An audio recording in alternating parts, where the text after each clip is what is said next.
Welcome back everyone. In my whole entire lifespan of owning iPhones, there were a couple iPhones that I definitely regretted using and buying and all those things, but there was only one iPhone that I kind of did fully regret buying and fully regret using, and this specific iPhone was actually my iPhone 12 Pro. Now surprisingly, this was the latest iPhone when it first came out, and I was happy about it, I guess, in some ways when I first got it, but the whole entire ride along of the 12 Pro was very spotty. That's the best way I can put it. I think stability wise, it was pretty decent, but I noticed going from my iPhone 11 Pro to my iPhone 12 Pro, I think Apple just hyped this thing up so much, and I think I was so excited about the redesigned body that I totally forgot that I think the 11 Pro was still really, really good in terms of a body standpoint, and the difference from an 11 Pro to a 12 Pro was so little that the fact that I went from the 11 Pro to the 12 Pro, which were the exact same prices, was kind of a waste of money, to be honest. But of course I had to get it because, I had to review it and all that stuff. But that kind of was part one. The second part was actually the amount of issues that I've had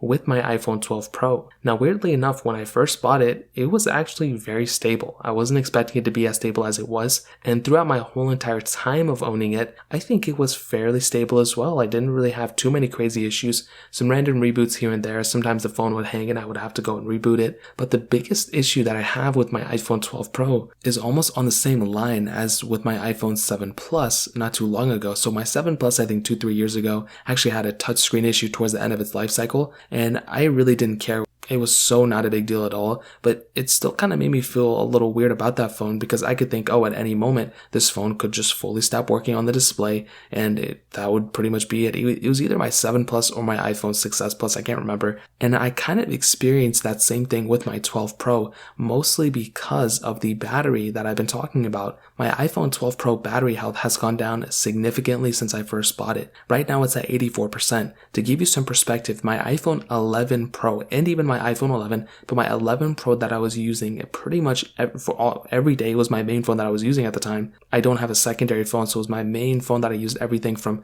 the day it came out in 2019 to the day the 12 Pros came out. And even then, I've used it for some of my videos here and there in my videos, and that battery health is still at like 98%. Like, it's crazy how good that battery health was. With my iPhone 12 Pro, it is currently at 84%. So it's gone down significantly in the, battery health department, and it kind of makes me feel a little weird by owning it. Did I do something wrong? The only thing I did was start using a wireless charger, which may end up actually that was maybe have been the issue, but I've also used that wireless charger on other devices and that battery health hasn't gone down too much. So that was a really big issue in my opinion, and that really made me upset about the iPhone 12 Pro, and it kind of made me feel weird recommending it to people too, because I had such a great, tremendous experience with my iPhone 11 Pro, but then with my iPhone 12 Pro, I wouldn't be able to recommend the latest and greatest iPhone, and this really wasn't it, to be honest. I mean, this had a lot of issues there. The build quality was tremendous. Like I mentioned, it still felt like $1,000 phone,